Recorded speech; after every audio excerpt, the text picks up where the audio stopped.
These paintings, they seem familiar. Depictions of heroes throughout history. The Age of Gods, the Empire of Ronka, and this.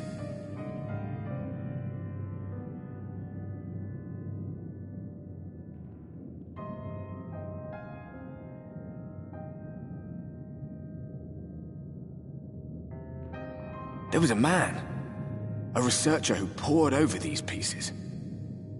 He offered us work when we needed it, slaying beasts, delivering provisions.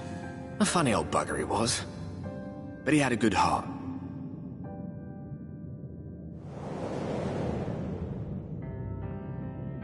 He believed this first painting dated back to a time of myth and legends, a tribute to the heroes of a long-forgotten era. The story went that it was rediscovered by an explorer from Ronka, who was so struck by its majesty that a second painting was commissioned, commemorating the heroes of their day. "One day you'll all be here too," he said. "Heroes immortalized forever. Maybe I'll paint you myself?" I had a good laugh at that. We were only trying to make our way after all. Being heroes couldn't have been further from our minds.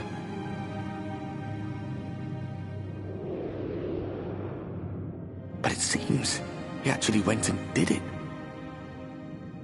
Before or after the flood, I wonder. Rather faded, isn't it, compared to the others? Or did someone try to scrape it off the wall? Well, maybe the man himself once he came to his senses.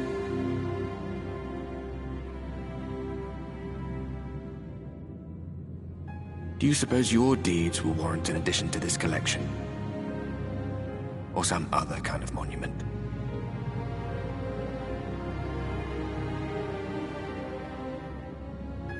There you are. I have everything I need. Let us quit this place.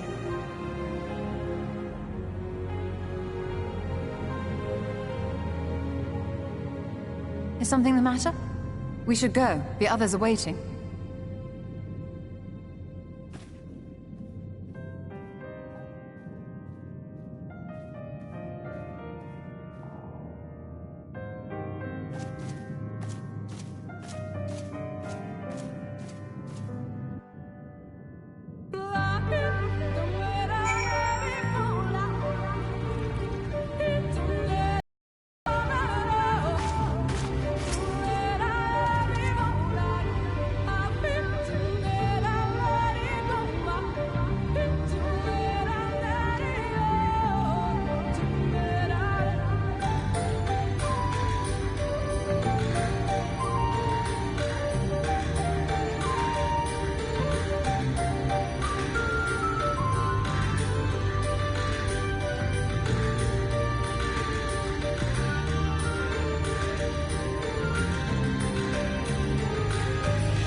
Strange.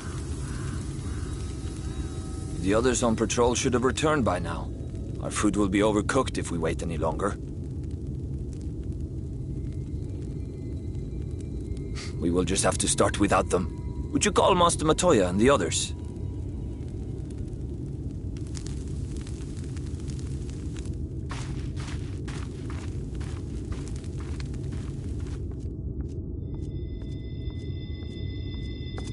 I tire of these games, Urianger.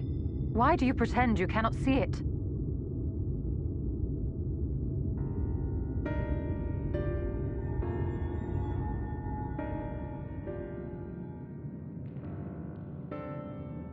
The blessing may spare her the fate of becoming a Light Warden.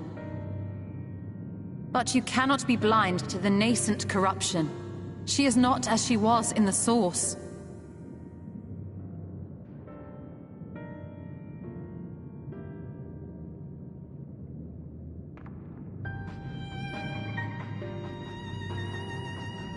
Though I have no proof, I fear that the light which poured forth from the Wardens was not negated at all. I fear it was absorbed, that she has been suffused with their light.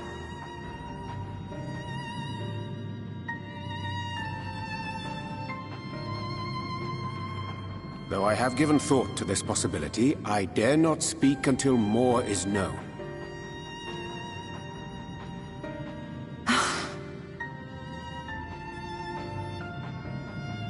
By the time you deign to enlighten us, it may be too late, if it is not already. Urianger, I know full well, after all these years, that you have only the best of intentions.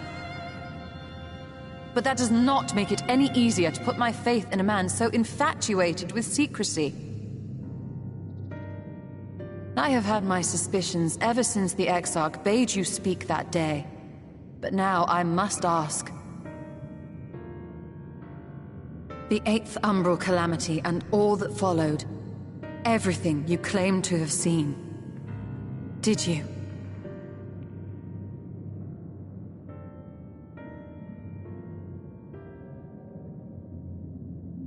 Help! Someone help! The Ilmorans have come for us! We're under attack!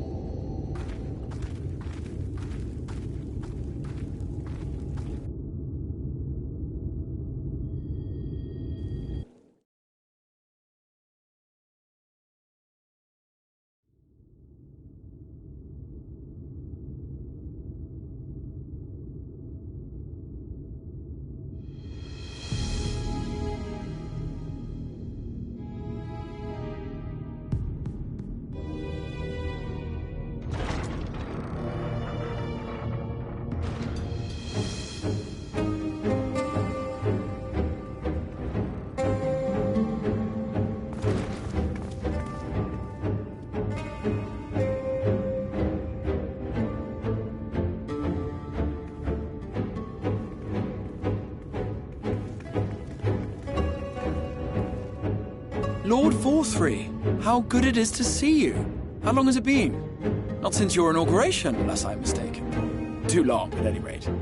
May I say, how humbled I am to be invited not only into your city, but your home. You are as generous as ever. And you as disingenuous. Let us dispense with the pleasantries. This merry band of dissidents people are calling Warriors of Darkness. They have slain Sin-Eaters, and by all accounts the Crystarium is complicit in their villainy. And now I hear reports of your people obstructing my soldiers, so I must ask, what exactly do you think you are doing? I might ask you the same thing. It should be clear, even to you, that defeating the Light Wardens represents the world's only hope of survival. Even now, the people of Lakeland and Ilmeg rejoice in the return of night. For 100 years, they yearned for a means to fight back against the Sin-Eaters, and at last they have found one. Yet you choose to stand idly by and do nothing. Why? Why? Because this hope you cling to is nothing more than a fever dream, an exercise in futility.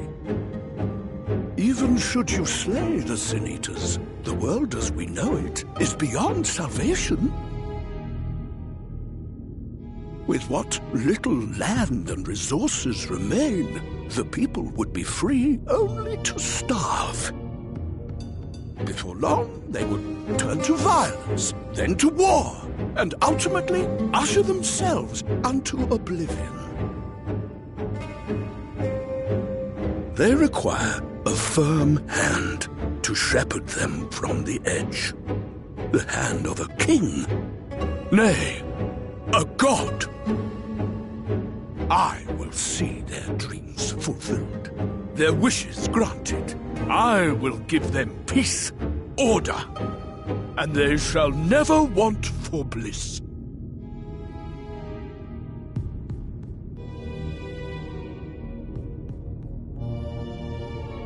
Men are fickle creatures who entertain vague ideals without the faintest notion what they cost. But a little fear can go a long way towards helping them realize what it is they truly need. Sanctuary. And they shall find none in this world save that which I afford them. That is why the Sin Eaters exist. To unite the world under my dominion. A paradise fit to grace the 8th Umbral era. What was that? A minor epiphany, nothing more.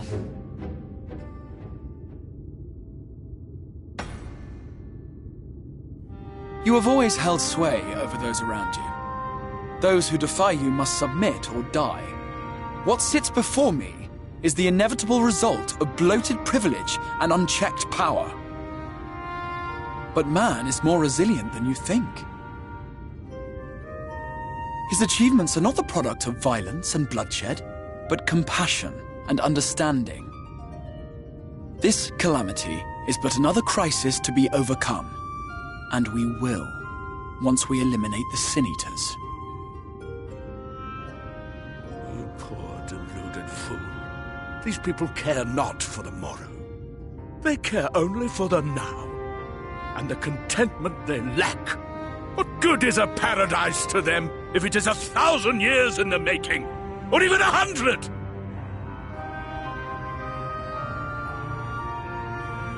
You underestimate them, Lord 4-3. They see further than you think.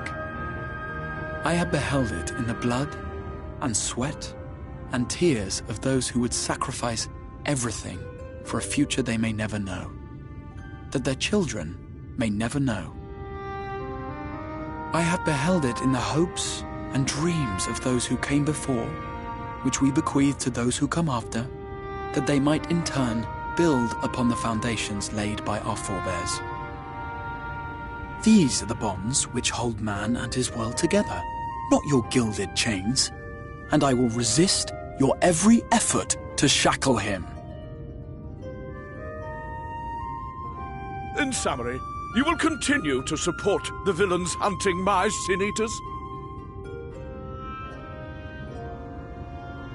With tremendous enthusiasm, for I have faith in the future they would build.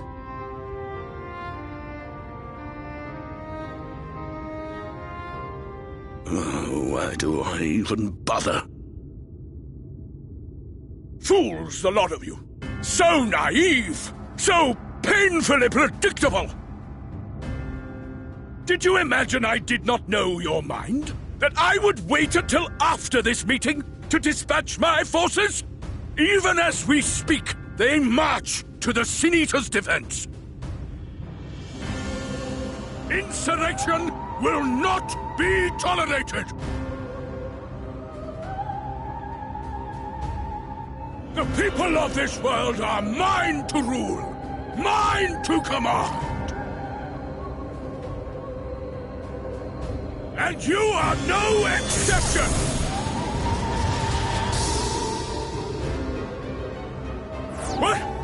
brutality! Insolent swine! I will not stand for this! Do you hear me?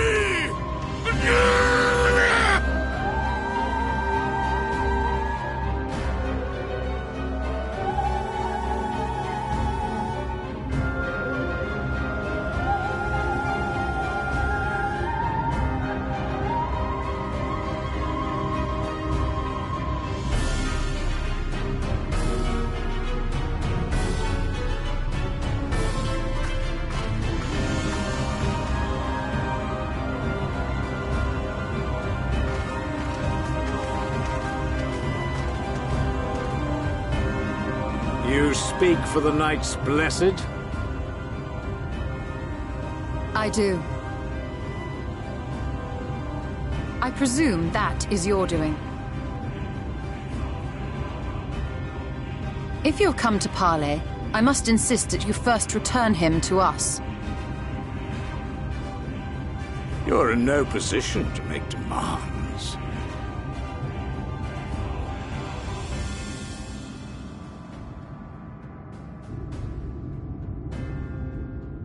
By Lord Vorthry's decree, Raktika now falls under the governance of Yulmore.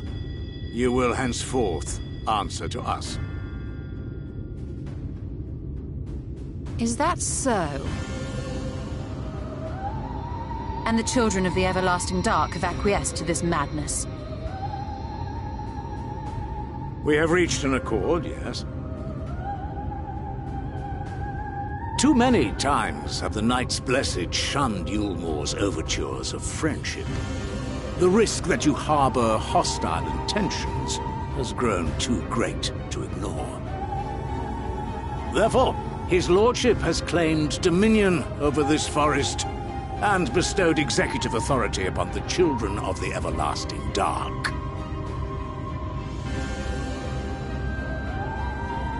In his wisdom, Lord Vorthry has agreed to recognize ours as the only permissible expression of dark worship.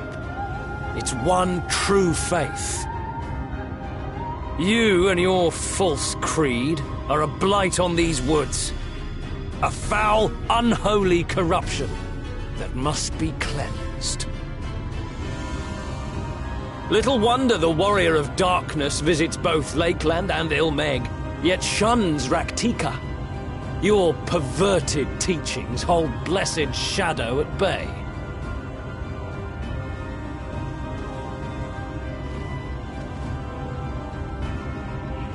You have accepted the yoke of Yulmore to spite us, then? Fools! Darkness will never return to these skies while they hold sway. Those of you minded to obey his lordship are to make for Woven Oath with all haste.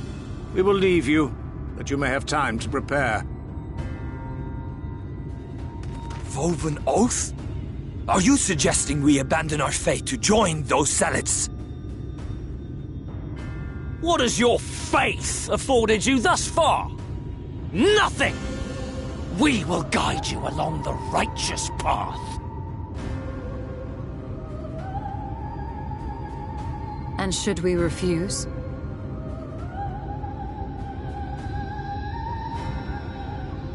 Anyone found here upon our return will be considered a traitor to Yulmore, and dealt with as such.